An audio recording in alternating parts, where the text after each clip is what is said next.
Good morning, everyone, and welcome back to Unhinged but Healthy.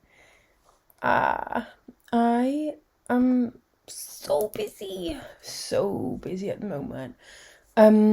So unfortunately, or fortunately, I don't know. I am recording this again on the day it's meant to go up, but we move. I'm so tired. Literally so tired, but anyways, lol. We move. So if you're watching, I would be grateful if you could like and subscribe, leave a comment if it's nice, and if you are listening, I would be grateful if you could follow the show, leave a rating. That would be lovely. So, anyways, today I briefly want to talk about imposter syndrome, and then hopefully for the next few episodes I can actually plan and record ahead. But something that I have really been experiencing, oh my god, I'm actually so tired. I don't feel like I slept last night. Like, do you know what I mean? Like, I actually don't feel. Sorry, my phone keeps going off. Let's turn that around. Yeah, like I just feel like I was laying there all night, but like I was having dreams and stuff. It was so strange. But anyways, let's talk about imposter syndrome. So, imposter syndrome. My definition of imposter syndrome would kind of be like thoughts of like I'm not capable of something, or like I don't know, let's Google it. Should we Google it and see what the actual definition of imposter syndrome is? Imposter syndrome. A persistent internal feeling of being a fraud or inadequate despite evident success and competence. So that is the definition of imposter syndrome. And I feel like I've really been getting this. Like since I came home from Australia, so when I went to Australia, I didn't do my job for about 3, nearly 4 months. And for reference, I am a fitness instructor. And in Australia, I started training up in bar, and now I'm also training up in Pilates too. Pilates princess, you know. And it's something I've always wanted to do. And yeah, it's just been a lot. Like going back to my old work has felt really comfortable and really nice, and kind of just like a warm hug of like, oh my god, like I love my job. I have missed this so much. And like because I'm surrounded by people that like I've known for years, and kind of like as I've grown on the journey of kind of coming into my style of teaching and my style of exercise, like that's been different. Like I was nervous teaching again for the first time, even though it hadn't been that long, but like it was nice. But with bar and Pilates, like even though I've been attending for like nearly 3 years, I didn't feel capable teaching or like showing other people or like talking about it and like stuff like this. And I've also kind of like gone into a new kind of yeah, like a new style of teaching, because I've been really lucky that one of my friends has space at her studio and was so kind to welcome me there. And I feel like what am I trying to say? Like that was like extremely lucky, and I'm so grateful for that. And like it was hard, I feel. I've only been home like 3 weeks, because like I was just constantly having these thoughts of like, you can't teach that way, you've never taught that way. And it's so hard because like on the one hand, I know I'm really good at my job and I love my job and I know what I'm doing. But then on the other hand, I'm like, I really thrive on structure and like plans and stuff like that. And like when I was in Australia, like someone said to me like, it's really unprofessional to have your plans out in front of the class. And I was a bit like, really? Like, I feel like some people don't remember everything. Like, I don't remember everything really quickly. Like, where I used to work and like still work sometimes now, like, we use timers, like, you know, it's more of a gym style. So like I can go into that class and I don't have to think or plan about what I'm going to do. But when I first started, like I needed that, you know? Like, but now it's so easy for me because I have a lot of time to think about the next movement. Whereas like when there's no timer, like you don't know how many reps everyone is doing. You don't know, like, I don't know, like you can't really gauge that kind of thing unless you do it with them, you know? And like it's just been completely new and like it still is completely new to me. And like my brain was just like saying to me, like, you can't do this, like people aren't enjoying this, like, you know, and I'm also like trying to start my own thing up now so I can kind of like you know, just it's something I've always wanted to do is like start my own business with movement, and I'm, you know, still not entirely sure where I want to take that, but like it's a place to start, you know. And it's just like, and in my head I'm like, but you're not capable of this, and like and like it's really difficult, and I feel like I like that definition, like I know I'm competent at the job, this is just a new style of the job, and it's the style that I've been wanting to go into for so long, and I have been avoiding it because I knew it was going to be uncomfortable and I knew it was going to be like starting again. But it's like it's what everyone says, like when I first started being a fitness instructor and teaching group classes, like I love that job because it really brought me out of my shell in social situations. I've never been someone that's been able to talk in front of lots of people, let alone teach lots of people. Like, I've never been someone who, like, you know, in groups of people or with new people, like I've never been someone to be like, oh hi, like I'm Beth, like, you know, I've never been that person. Like I, when I was younger, was extremely introverted, extremely shy, like to the point of like awkward. Like I would make things awkward because I didn't I didn't want because to like speak to anyone new, you know. And I feel like this job really helped me come out of that shell, and really like actually display my personality. And that's something that I love about it. Like, I don't think I could ever do a job again if I didn't have to, where my personality didn't come out. You know, like I love the job so much, not only because it helps other people find their style of movement to feel better, like, you know, releasing those endorphins and those feel good hormones, teaching them about their bodies and movements and helping them see progress and gain confidence. Like, not only do I love it because of that, I love it because I can put so much of myself into it and I can express myself so much through that, you know. And I feel extremely lucky every day that that's my job, but that was not the point that I was trying to make. So like what I'm trying to say is, like, at the very beginning of when I started being a fitness instructor, I couldn't shout in front of a group of people.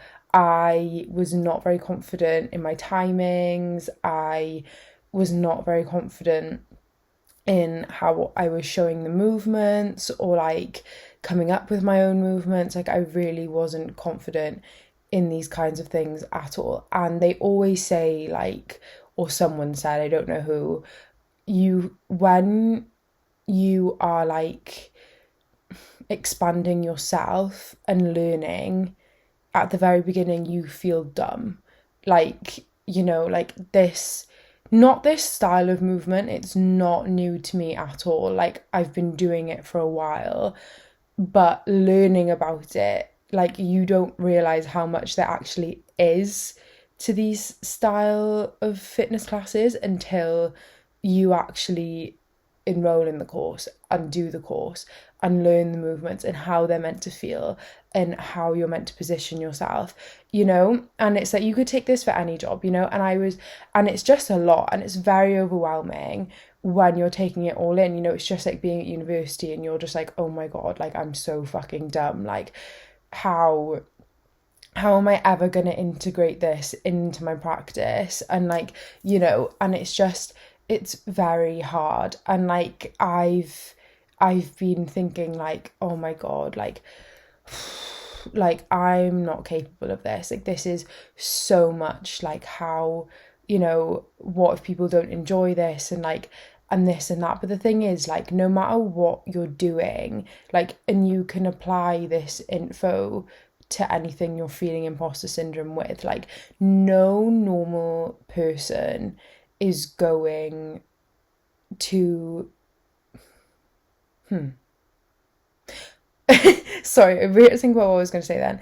No person that is normal is going to expect you to be perfect right off the bat, you know, like everything new is a learning curve and it's going to make you grow, you know. It's like now, like I can't wait to feel fully confident in these classes and maybe not need to have a plan out in front of me, but for now, in order for me to enjoy my classes, I need to have a plan. And one day it will come so naturally to me that maybe I won't need that. And even if I do need that, who cares? Like, as long as people are enjoying the content, it really doesn't matter if I have a plan out in front of me, as long as I'm not there like, okay, next we're doing this, okay, and you know, as long as I'm not doing that, like it's completely fine. And it's just like, I feel like people work in different ways. Like I'm very planned, I'm very structured, I don't do very well with chaos, I don't do very well with quick thinking. That's just not me. And if I need to mold this into a way that works for me to feel comfortable and give everyone else the best experience and give myself the best experience, then that's completely fine, you know. And like I did, like in my first week teaching these new classes, I did panic and I did notice these thoughts coming up. And like luckily, like I have battled with imposter syndrome literally like every time I try something new, and I think probably nearly everyone does, you know. So it's like I kind of knew this time around, like, okay, like this is what we're gonna do, like this is how we're gonna overcome this, you know. So like when I found myself in these classes like really panicking and really being like, oh my god, like no one's enjoying this, or like no one thinks I'm good, and like, you know, when I found those thoughts coming up, I was like, right, literally just be present, you know, like. And I feel like with my job as well, like it's so hard to be able to tell if people are actually enjoying. And I feel like it's like that in most work environments, you know, like, yeah, most of them, I don't know, maybe not, but you know. And I'm also very lucky to now be in a workplace where like the colleagues are just absolutely gorgeous, and like, you know, it's more of a nourishing environment and more of a like lift you up environment. Like that's very far and few between, and I'm very grateful that I have found that. I feel like my screen is like, I don't want to put it too low because I actually did spill chocolate porridge. I love how I've just shown you. I don't want to show it, but I'm going to show you. You know, I spilled chocolate porridge down my top this morning. But yeah, what was I saying? Yeah, so it's like I will literally sing the praises of this book, but I think it was The Untethered Soul. I'm pretty sure. And I don't remember the author, but he was saying like, you will give to every moment of your life when you are present. And being present, especially with all the anxiety I've been dealing with recently this year, has been very hard because I just constantly have racing thoughts. Like, even when I do my yoga in the morning, even when I'm in a class. And like, one of the reasons I love classes so much is because you're so focused on your body and how it's feeling and what's going on inside. Like, you are so focused on that when you are doing it, you don't actually have the time to think about the outside world. And like, that's another thing I love about the job, is that you're giving people a break, you know.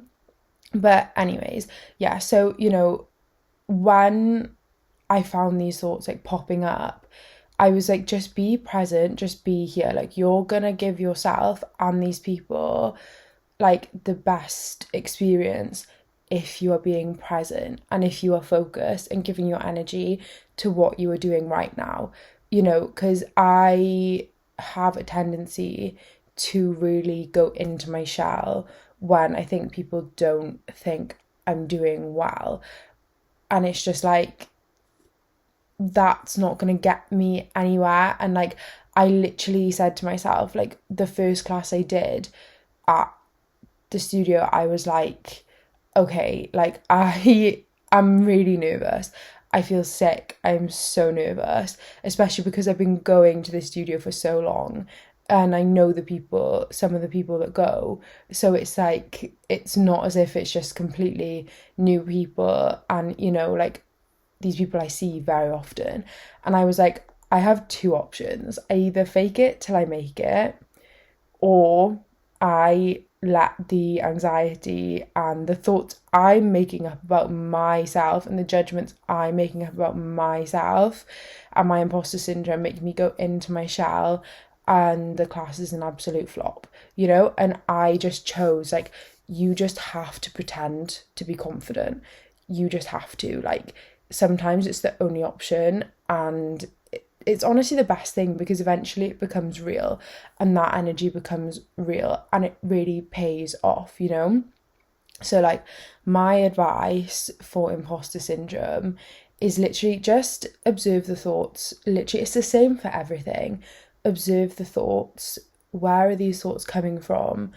Why are these thoughts coming up? Just tell yourself, affirm yourself, I know I'm capable of this job.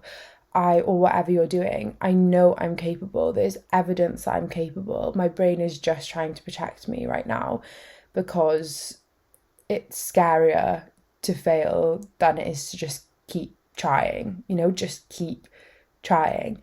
And then, literally fake it till you make it. Just absolutely pretend that you're confident. And I'm not saying if you don't know what you're doing, don't ask for help. Like, if you want advice and you're not sure how something works, absolutely ask someone. That is so much better than pretending, if that's the way that your job works, like, yeah. But, just observe the thoughts. Why am I thinking like this? Where's this coming from? Affirm yourself. Be confident, even if you don't feel confident. Be present in the moment. Give your energy to what you're doing right now. Just focus on giving yourself the best experience. Just think, like, if I withdraw right now because of these thoughts of I'm not capable, I'm not worthy, like, I can't do this, you're not going to have the best experience, and neither is anyone else, So that is my advice to you today about imposter syndrome, and that is how I get through it. And the best thing about it is literally, like, once you get through it, like, and then you don't feel it anymore, and then you can just keep going up and up and up, So you can do it. You've got this. I've got this. Everyone's got this. But so nice speaking to you, and I will see you soon. Love you lots. Bye.